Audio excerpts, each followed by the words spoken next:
Amém. Saúdo a todos com a santa e gloriosa paz do nosso Senhor e Salvador Jesus Cristo. Como realmente o tempo ele é curto, não é? E é lógico que numa reunião como essa tem que ser mesmo.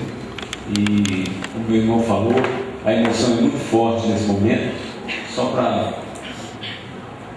esclarecer um pouco, há uns 13 anos eu pude pastorear o Gustavo juntamente com o pastor Renó, saudosa irmã Celina, não é, o Silvia, Sara, Silvana, não é? Ainda não tinha nenhuma das crianças. Mas antes de utilizar o tempo que me foi concedido, Gustavo, eu queria trazer para vocês a imagem de uma pessoa, um obreiro, que eu conhecia através do pastor Renó, se tornou um amigo mútuo e que com certeza gostaria de vivenciar esse momento que nós estamos passando agora. Queria são 2 minutos, 2 pouco. Queria que passasse esse vídeo. Isso eu creio que foi em 98.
Você está prestes a assumir em definitivo o ministério chamado que você tem há muito tempo.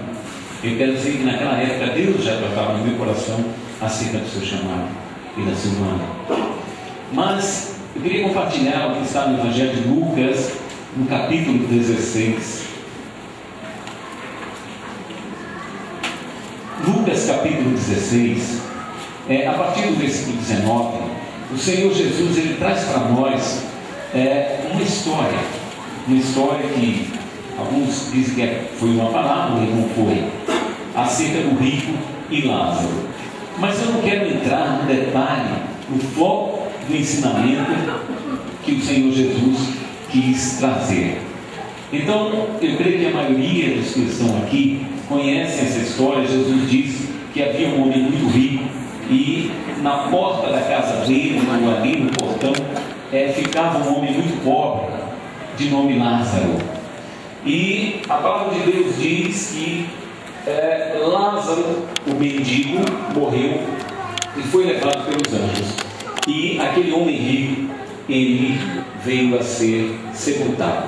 Com certeza, aquele homem, não por ser rico, e Lázaro não por ser pobre, um foi para um lugar de tormento, o rico, e Lázaro, o mendigo, foi para o seio de Abraão, que naquela época nós poderíamos dizer que é o paraíso de hoje, não é? Mas eu queria chamar a atenção dos que estão aqui, daqueles que têm chamado para ministrar a palavra de Deus, em especial para o pastor Gustavo. No versículo 25,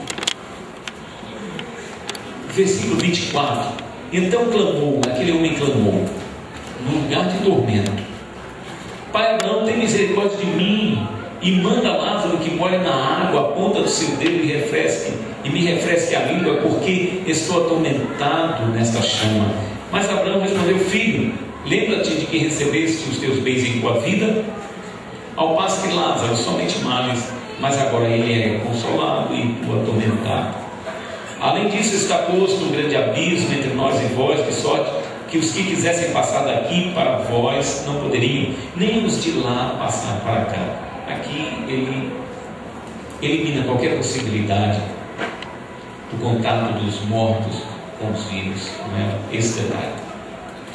Aí ele rogou, no versículo 27, respondeu ele: rogo-te, ó Pai, que o mandes à casa de meu pai, pois tenho 5 irmãos, que ele lhes dê testemunho, a fim de que não venham também para este lugar do tormento.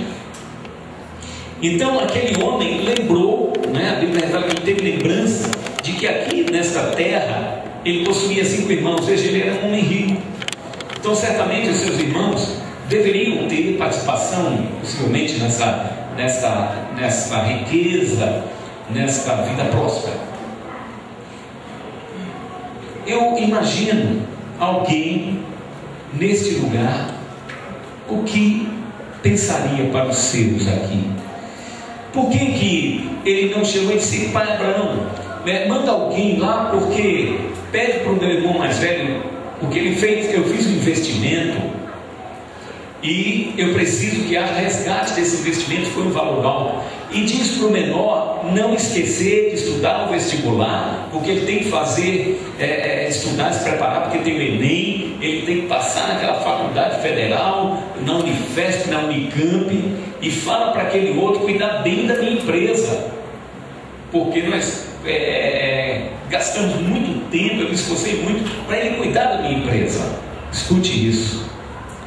Naquele momento, aquele homem próspero, bem sucedido, ele lembrou apenas de uma coisa. Nessa época de Jesus havia apenas o Velho Testamento, não é? E o Velho Testamento ele tinha suas partes principais, não é? Que era o Pentateuco, Moisés e os livros da lei, os profetas. Tinha os livros da lei e os profetas. Então quando Abraão disse eles têm Moisés e os profetas, ele estava dizendo assim: eles têm a Bíblia, seus irmãos têm a Bíblia, eles têm a Bíblia. Disse o rico: não, pai Abraão, mas se algum dos mortos fosse ter com eles, arrepender-se-iam. Respondeu Abraão: se não ouvem a Moisés e aos profetas, tampouco acreditarão, ainda que algum dos mortos volte à vida. Gustavo, hoje em dia, os pregadores, os que usam esse púlpito como nós estamos usando aqui, eles são seduzidos para pregar da sabedoria humana, filosofia, psicologia, autoajuda, gestão empresarial e tantas outras coisas nesse sentido. O que o homem precisa verdadeiramente é aquele conselho que Paulo deu ao seu filho na fé, Timóteo. Ele diz para Timóteo, está registrado em 2 Timóteo capítulo 4, ele diz com muito carinho, é isso que transporte isso. Paulo dizendo para você: conjuro-te, pois, diante de Deus e de Cristo Jesus, que há de julgar os vivos e os mortos na sua vinda e no seu reino. Sabe o que ele disse? Prega a palavra. Você quer o sucesso do seu ministério? Você quer ver essa comunidade crescer muito, mas não para a sua glória, lógico. O que o homem anseia, o que nós desejamos, o que afasta o homem do lugar de tormento, o que traz felicidade, o que traz prosperidade verdadeiramente, é uma coisa só: a palavra de Deus. E terminando e completando o que Paulo falou, prega a palavra, insta em tempo e fora de tempo, admoesta, repreende, exorta com toda a longanimidade e ensino, porque virá tempo em que não suportarão uma sã doutrina, mas, tendo coceira nos ouvidos, cercar-se-ão de mestres segundo as suas próprias cobiças, e se recusarão a dar ouvidos à verdade, voltando às fábulas. Finalmente, versículo 5: tu, porém, se sobre em tudo, sofre as aflições, faze a obra de um evangelista, cumpre bem o teu ministério. Lembre disso. O que a humanidade precisa, o chamado que nós temos como pastores, não é para a pregação disso que eu falei anteriormente, mas tão somente prega a palavra genuína que realmente preenche o vazio do coração humano e completamente o tira do caminho da perdição para a vida eterna. Isso também. Que Deus abençoe ricamente a tua vida, em nome de Jesus, da Silvana, da sua família, do pastor Renan. Deus abençoe. E obrigado em nome de Jesus.